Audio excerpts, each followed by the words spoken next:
Have you ever felt adrift in a storm of your own life, tossed about by events, by the words of others, by the relentless tide of worry? Do you find your days consumed by reacting to a world that feels increasingly chaotic and unpredictable, leaving you exhausted and feeling powerless? This is a profoundly human experience, a sense of being a passenger in a vehicle that is careening out of control. We strive, we push, we worry, and we plan, desperately trying to bend the world to our will, only to find ourselves broken against the rocks of reality. Welcome to Stoic Understanding. Today, we will explore the single most powerful and liberating principle in all of Stoic philosophy. It is not a complex theory, but a simple, practical tool that, once truly understood and applied, can act as the unshakable rudder for your ship in any storm.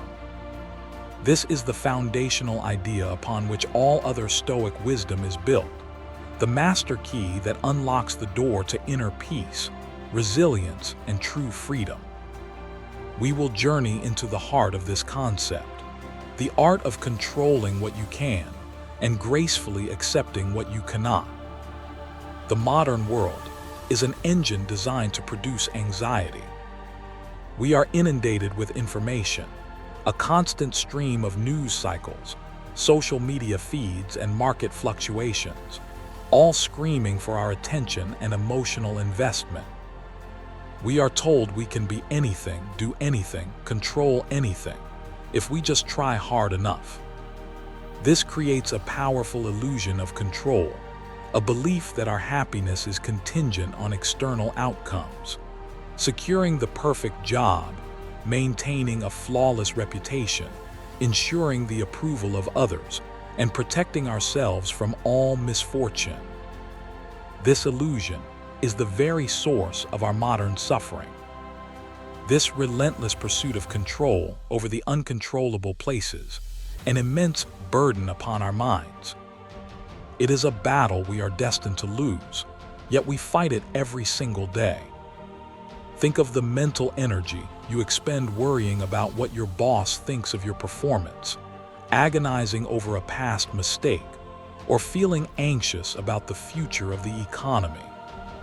Each of these thoughts is a leak in your reservoir of mental energy, draining your capacity to focus on what truly matters. This state of constant, low-grade stress is not just unpleasant, it is corrosive to our well-being. We live in a state of perpetual reaction. A negative comment online can ruin our morning. An unexpected traffic jam can fill us with rage. A piece of critical feedback at work can make us question our self-worth. In each case, we have handed the keys to our emotional state to something entirely outside of ourselves. We become puppets, and the strings are pulled by random events and the whims of other people.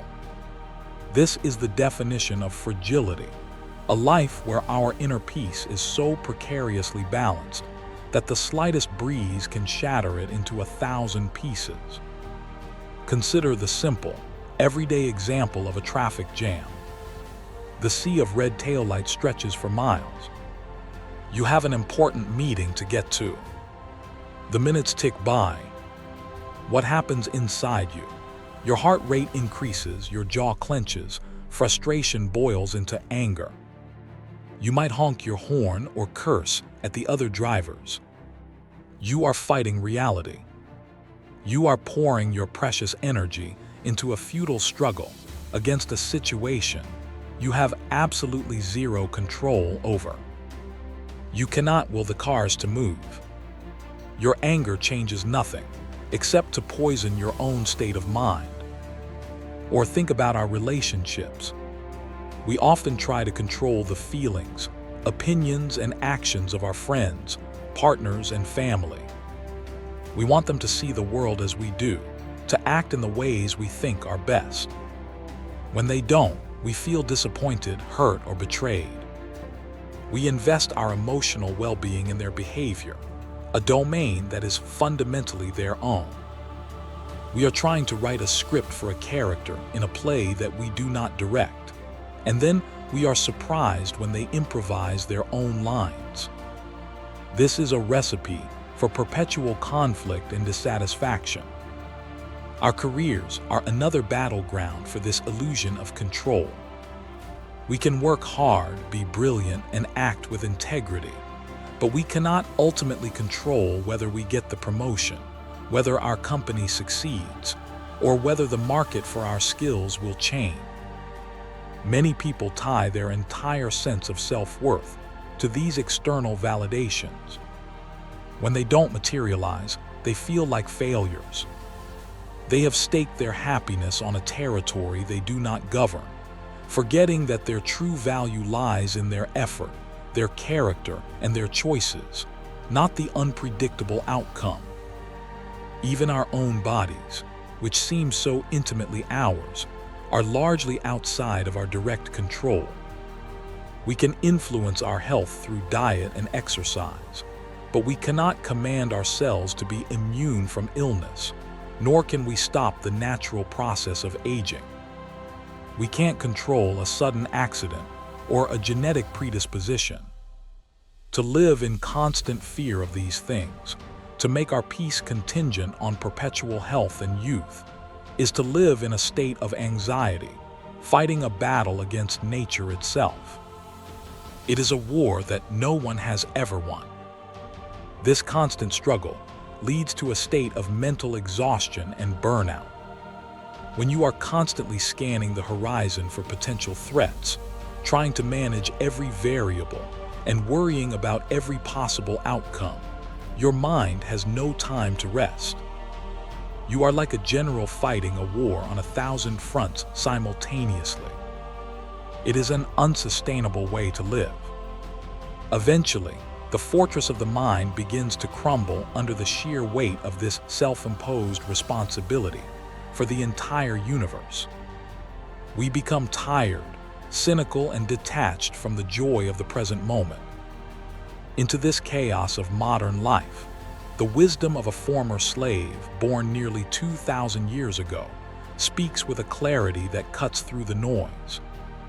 The Stoic philosopher Epictetus, who endured a life of unimaginable hardship, discovered the central principle of a tranquil and resilient life. He did not find it in wealth or status or power, because he had none. He found it within the one domain that no one could ever take from him, his own mind.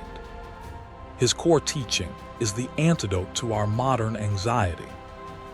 Epictetus presented this teaching as a simple but profound distinction. He stated, "Some things are within our power while others are not. Within our power are opinion, motivation, desire, aversion, and in a word, whatever is of our own doing.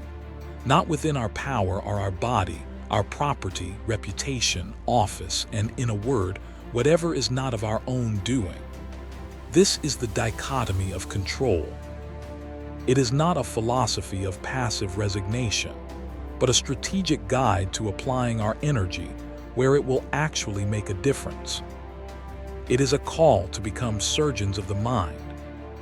This principle is the hero of our story because it rescues us from the tyranny of the external world. It doesn't promise to change the world for us. It promises to change our relationship with the world, which is a far more powerful and reliable transformation. It hands us back the reins to our own inner state, reminding us that while we may not be the masters of our fate in the grandest sense, we are, and always will be, the masters of our own responses. This is the source of unshakable inner strength. To truly grasp this, we must understand what it means for something to be within our power. It refers to our inner world, the faculty of choice and judgment. You can choose how you interpret an event. You can choose what you value. You can choose the intentions behind your actions. These are your sovereign territory. No one can force you to form a particular judgment. No one can compel you to desire something you choose not to desire. Your will, your reasoned choice, is yours and yours alone. This is the citadel of the self. Conversely, everything else is an external. Your health, while you can influence it, can fail. Your wealth can be lost. Your reputation is a collection of other people's opinions, which are their business, not yours. The actions of others are governed by their own principles, not yours. The weather, the economy, the past, the future, all these are outside of your direct control. The Stoic insight is that to attach your peace of mind to any of these externals is to build your house on sand. The story of Epictetus himself is the ultimate testament to this principle. He was born a slave in Phrygia, in modern-day Turkey, and was brought to Rome. His leg was deliberately broken by his master, leaving him lame for life. He possessed nothing. His body was not his own. His property was non-existent. His station in life was the lowest imaginable.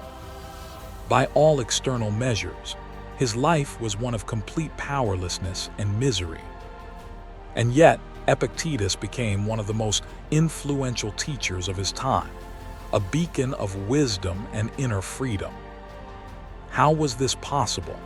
Because Epictetus understood that while his master could chain his leg, he could never chain his mind.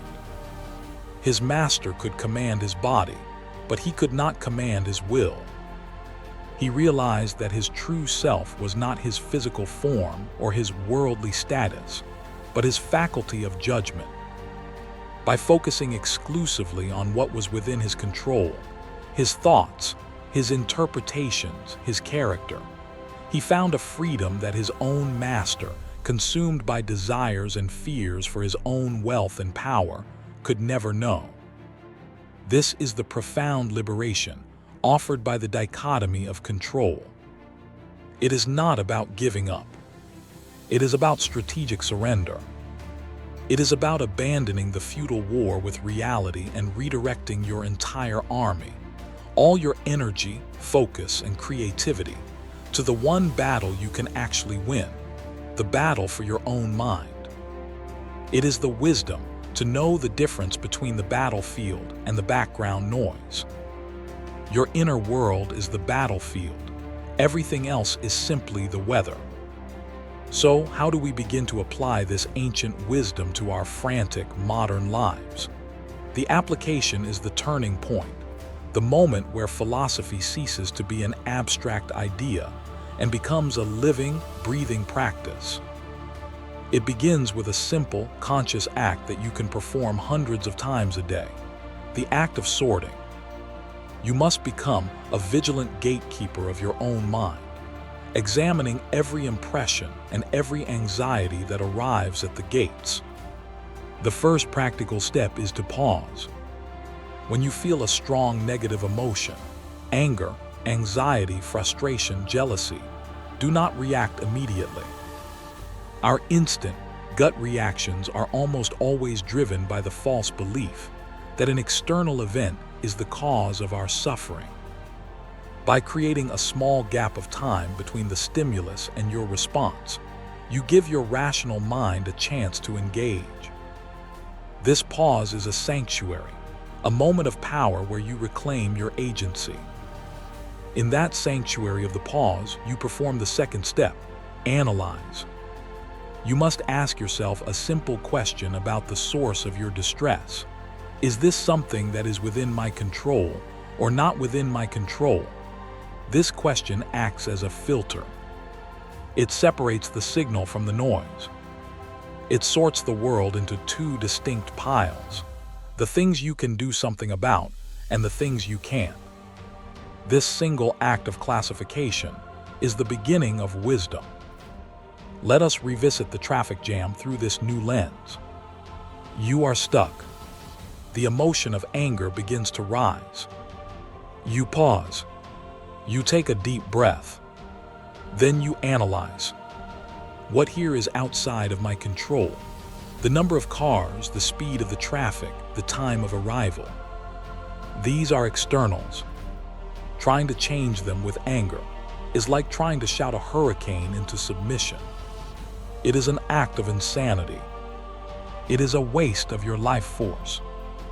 Then you ask the second part of the question: what here is within my control? Suddenly, a new world of possibility opens up. You can control your breathing, consciously slowing it down to calm your nervous system. You can control the muscles in your jaw and shoulders, choosing to relax them. You can control what you listen to. Perhaps this is a perfect opportunity for that podcast or audiobook you've been meaning to hear. You can control your perspective, choosing to see this as a moment of forced rest rather than a personal injustice. This is the climax of the practice. It is the moment you pivot from being a victim of circumstance to being an agent of your own experience. Nothing about the external situation has changed.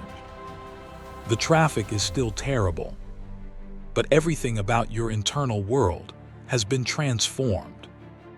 You have taken a situation of perceived powerlessness and turned it into an opportunity to practice virtue, patience, tranquility, and rational thought. You have exercised your power where it actually exists. Let's apply this to a more complex scenario: receiving harsh criticism from a manager at work. The initial sting of shame or anger is immediate. Your reputation and external feels threatened. The old you would react defensively, make excuses, or spend the rest of the day replaying the words in your head, feeling worthless. But the new you, the practicing Stoic, will handle it differently. You hear the words, you feel the initial emotion, and then you pause. Inside that pause, you analyze. What is outside of my control? My manager's opinion, their mood, the words they chose to use, their perception of my work. These are all products of their own mind, not mine. I cannot crawl inside their head and change their thoughts. To base my peace of mind on their approval is to make them my master. This is a fundamental truth. You must accept it. Now, what is within my control? My response to the feedback is entirely within my control. I can listen calmly and respectfully. I can ask clarifying questions to ensure I understand. I can sift through the criticism to see if there is any objective truth I can learn from. My effort to improve my work is within my control. My own assessment of my worth, based on my character and my actions rather than someone else's opinion, is absolutely within my control. By applying this filter, you transform a threatening event into a strategic opportunity. The criticism is no longer a personal attack. It is simply data. You are a scientist of your own life, examining the data dispassionately. You extract any useful information, discard the emotional noise, and continue your work. You have maintained your dignity and your inner calm, not by ignoring the criticism, but by processing it through the lens of reason. You have acted with virtue. This practice can be applied to every corner of your life. Anxious about a future presentation, pause and analyze. You can't control the audience's reaction, but you can control your preparation. Worried about your health, you can't control your genetic code, but you can control your diet, your exercise, and your adherence to medical advice. Upset that a friend let you down. You can't control their actions, but you can control your own boundaries and your choice of whom to trust. The core idea is to shift your focus from outcomes to processes. The archer cannot control the gust of wind that might divert his arrow, nor can he control whether the target suddenly moves. He can only control the process of nocking the arrow, drawing the bow, aiming with care, and releasing the string smoothly. The Stoic understands that a virtuous life is found in perfecting that process. The goal is not to hit the target, but to shoot well. The outcome is a preferred indifferent. The quality of your action is the only true good. When you begin to live this way, a profound transformation occurs. The constant, low-grade anxiety that hummed in the background of your life begins to fade. Why? Because anxiety is almost always rooted in trying to control the uncontrollable future. By consciously relinquishing your claim on that territory, by focusing only on your actions in the present moment, you starve anxiety of its fuel. You begin to inhabit the now, the only place where you have any real power. You will also discover a massive surplus of mental and emotional energy. Imagine all the energy you currently spend on useless worry, on anger at the past, on frustration with others, on fear of the future. Now imagine redirecting all of that energy towards the things you can actually influence: your work, your character, your relationships, your health. You become exponentially more effective in the world, not by trying harder to control it in a brute force way, but by applying your efforts with surgical precision. Your resilience will grow beyond what you thought possible. Resilience is not about avoiding hardship. It is about how you respond to it. When you understand that external events cannot harm your true self, your faculty of choice, you become psychologically invincible. A job can be lost, a reputation can be tarnished, health can fail, but your character, your inner citadel, remains untouched unless you allow it to be. You learn that nothing can truly break you without your own consent. This leads to a state the Stoics called apatheia, which is often mistranslated as apathy. It does not mean becoming a cold, emotionless robot. It means reaching a state of tranquility and equanimity, a state free from the disturbance of irrational and unhealthy passions. You still feel emotions, but you are not ruled by them. You can feel sadness at a loss, but you do not fall into despair. You can feel annoyance, but you do not succumb to rage. You are the calm, observing master of your inner world. Your relationships with others will also improve dramatically. When you stop trying to control people, you can begin to accept them as they are. You no longer place the burden of your happiness on their shoulders. This allows for more genuine, respectful, and peaceful interactions. You can love someone without needing them to be a certain way. You can lead without needing to command. You can collaborate without needing to dominate. You become a source of stability and calm for those around you. You will find a new kind of freedom. Not the freedom to do whatever you want in the world, but the more profound freedom of not being enslaved by your own desires, fears, and automatic reactions. It is the freedom that Epictetus, the slave, possessed, and which his master for all his power lacked. It is the freedom to choose your response in any situation, to act with virtue and integrity regardless of the circumstances. This is the only freedom that truly matters. This journey is not easy, and it is not a one-time fix. It is a lifelong practice. There will be days when you forget. You will get angry in traffic. You will be hurt by someone's words. You will worry about the future. This is part of being human. The goal is not perfection, but progress. Each time you catch yourself, each time you remember to pause and apply the filter, you are strengthening a mental muscle. You are laying another stone in the foundation of your inner citadel. So, as we draw this reflection to a close, let us return to that image of the ship in the storm. The storm is the collection of all things outside of your control. The winds will blow, the waves will crash. You cannot command the sea. To try is to invite madness and despair. But the ship has a rudder, and your hand is on it. That rudder is your reasoned choice, your faculty of judgment. This is the only thing you need to focus on. Your task is not to calm the storm.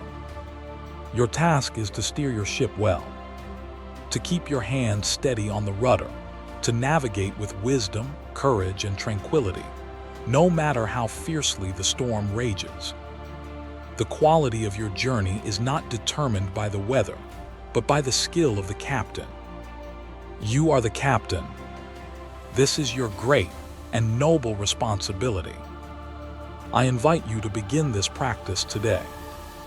Not with some grand, life-altering event, but with the very next small frustration you encounter.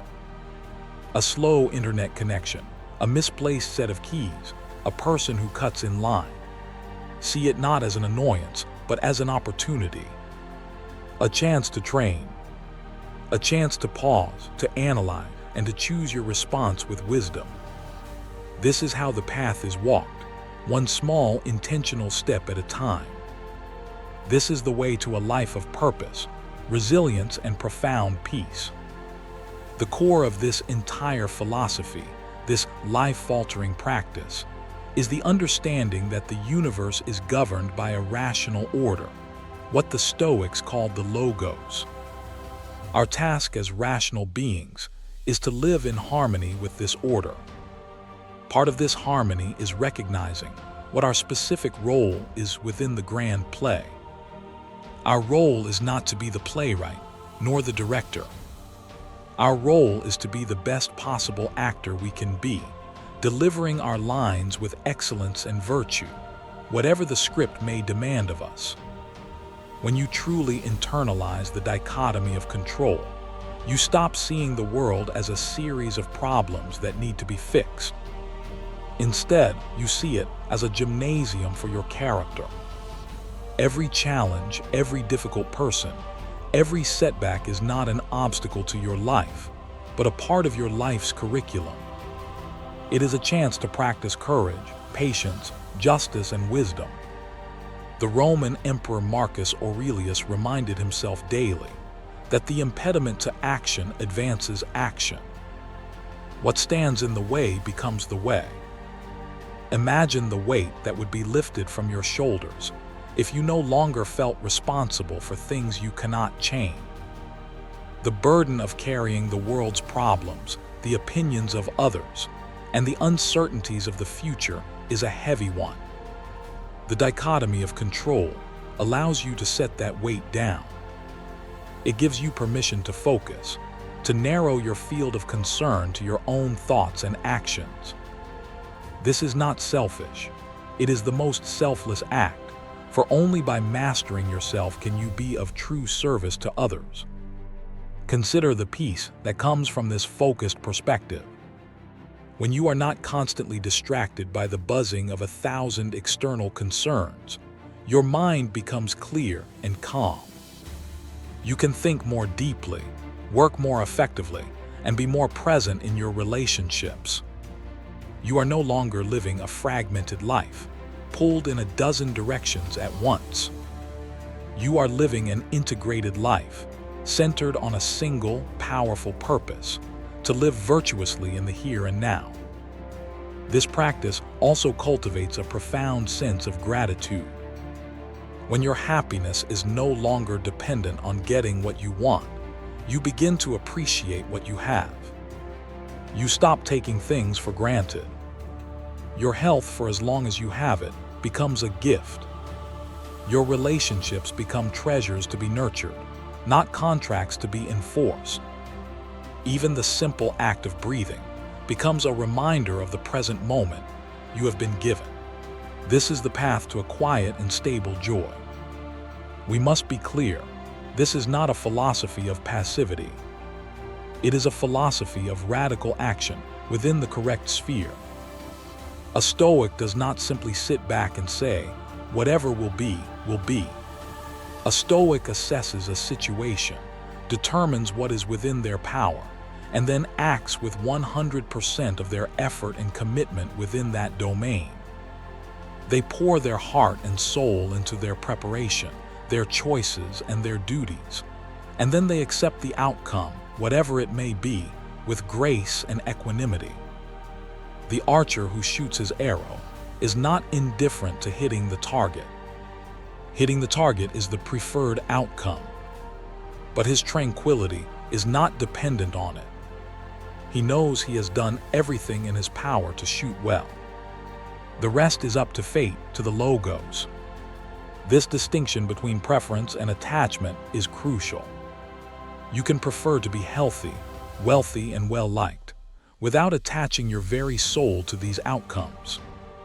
You can work towards them, while finding your ultimate good in the quality of your work itself. Think of a surgeon performing a complex operation. She cannot guarantee the patient will survive. There are too many variables outside of her control. But she can control her focus, her skill, her preparation, and every single movement of her hands.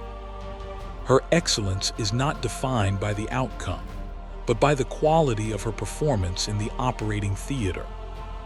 She does her absolute best within her sphere of control and accepts the results. This is the mindset of a Stoic in the operating theater of life. This principle also provides a powerful framework for dealing with the past. How much time and energy do we waste in regret, replaying old mistakes and wishing we could change what happened? The past is the ultimate external. It is fundamentally, irrevocably outside of our control. The Stoic understands this. They do not dwell in regret. Instead, they look to the past for one reason only: to learn lessons that can be applied to their choices in the present. The past is a textbook, not a stick to beat yourself with. Similarly, this framework guides our approach to the future. Most anxiety is a projection of fear into a future that does not yet exist. We create elaborate catastrophic scenarios in our minds and then suffer emotionally as if they were real. The Stoic knows the future is not in their control. They can plan, they can prepare, they can set intentions. These actions are within their power. But they do not live in the future. They live now. They meet the present moment with all their faculties, knowing that a well-lived present is the best possible preparation for whatever future may come. What we are really discussing here is the cultivation of an internal locus of control. People with an external locus of control believe their lives are dictated by fate, luck, and other people. They feel like victims. People with an internal locus of control believe that they are the primary architects of their own lives through their choices and actions. Stoicism is the ultimate philosophy for developing a robust internal locus of control, grounded in reason and an accurate assessment of reality. Let us be honest with ourselves. This is a radical rewiring of our default programming. We are conditioned from birth to seek external validation, to chase external rewards, and to fear external threats. To unlearn these habits requires conscious, daily effort. It is like learning a new language. At first, it will feel clumsy and unnatural. You will have to mentally translate every situation through the filter of "in my control" or "not in my control." But with consistent practice, something remarkable happens. The translation becomes faster. The filter becomes more automatic. Eventually, it becomes your new default way of seeing the world. You begin to instinctively recognize what is your business and what is not. You will feel the old pangs of anxiety or anger arise, but you will be able to observe them from a distance, smile with a sense of understanding, and gently guide your focus back to your own sphere of choice. The freedom this brings is difficult to overstate. It is the freedom from the need for approval. When you know your worth comes from your character, you no longer need the world to clap for you. You can do the right thing even when no one is watching, because your reward is the act itself. You can speak your truth without being attached to whether others agree with it. Your self-esteem becomes a fortress, not a fragile house of cards. It is the freedom from the fear of failure. When your goal is no longer to achieve a specific external outcome, but to act with virtue and effort, then failure, in the conventional sense, ceases to exist. As long as you did your best with what was in your control, you have succeeded in what truly matters.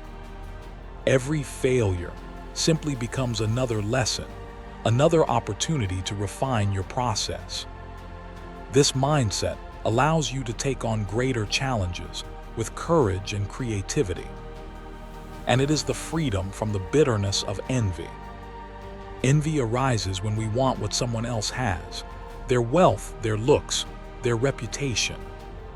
But the Stoic knows these things are externals and ultimately indifferent to a good life. Why would you be disturbed by the fact that someone else has more of something that doesn't truly matter? Your focus is on your own garden, on cultivating your own virtues. You can be genuinely happy for others' fortunes without feeling diminished yourself. This path requires courage. It takes courage to take full responsibility for your own inner life. It is often easier to blame our misery on our boss, our partner, the government, or our past.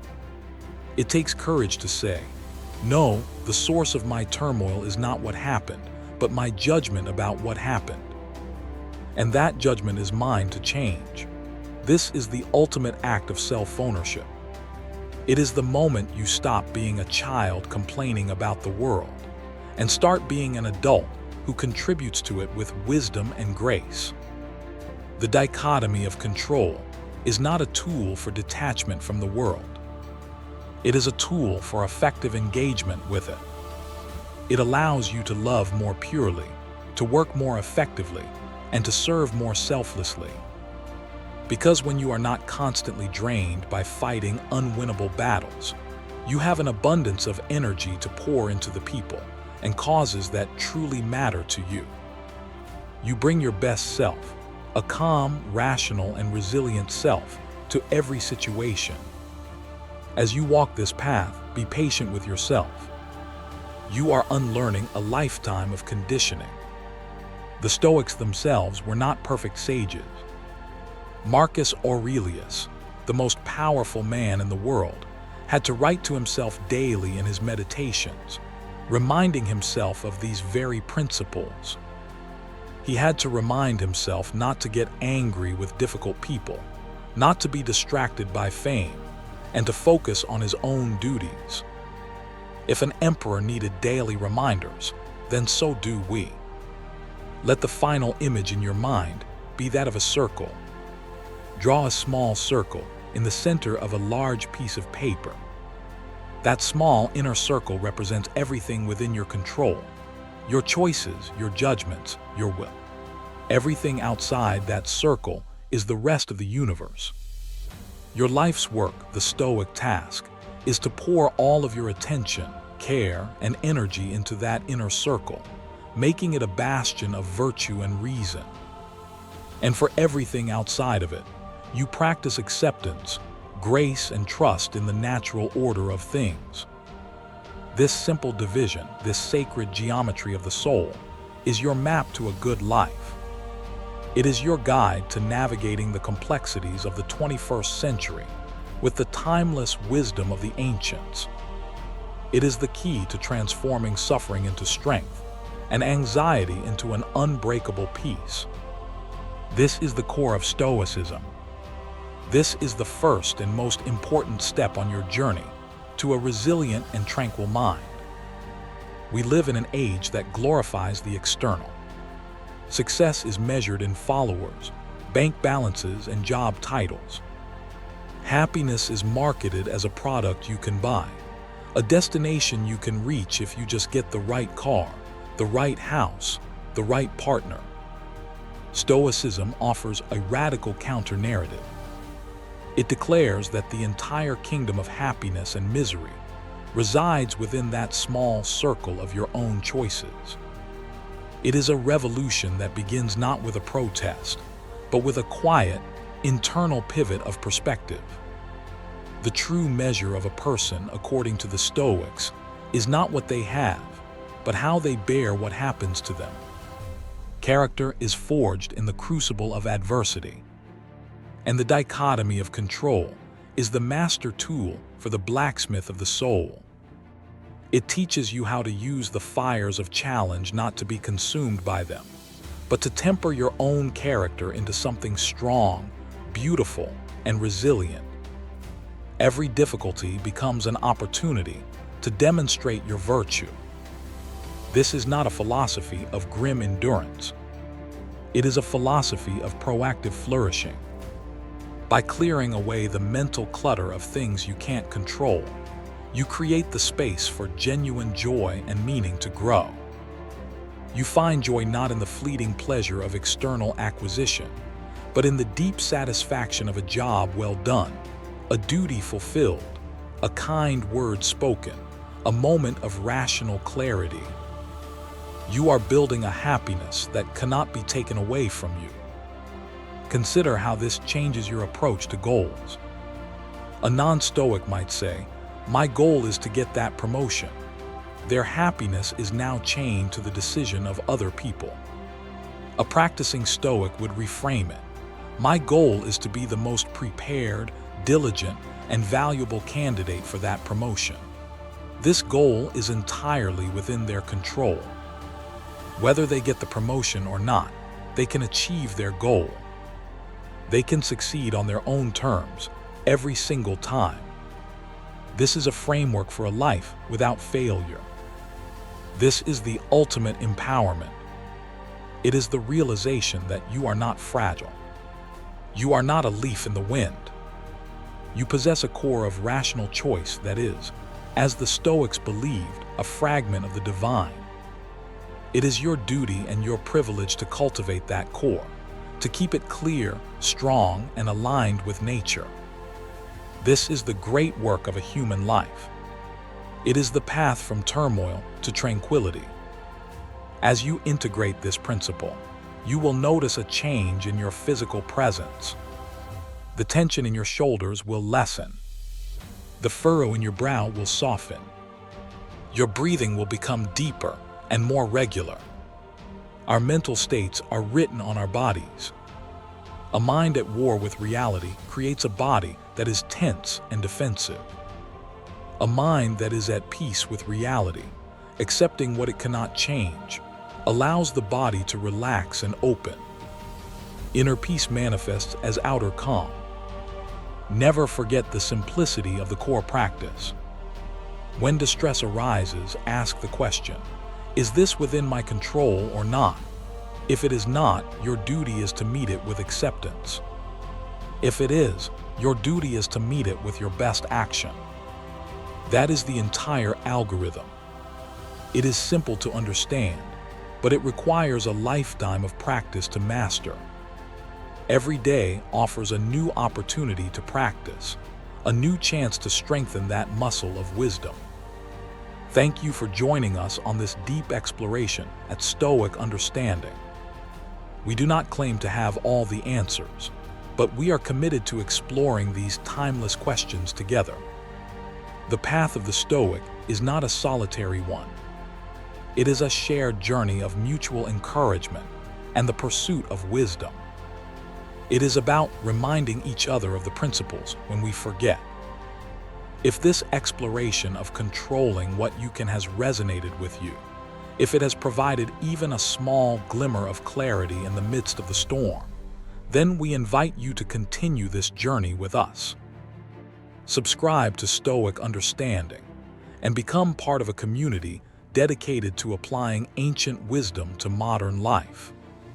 We are all students here, learning to navigate our lives with greater skill and peace. Let us close with the powerful words of Epictetus himself, a reminder to carry with you into your day, your week, your life. He did not say, "Demand that things happen as you wish," He said, "Wish for things to happen as they do and you will go on well." This is not a call for passivity. It is the ultimate strategic wisdom. It is the secret to aligning yourself with the flow of reality, rather than constantly fighting against it. Remember, you cannot control the events of your life, but you can always control your response to them. And in that response, in that small circle of choice, lies your entire power, your entire freedom, and the path to your own unshakable peace. Focus on your circle. That is where your life is truly lived.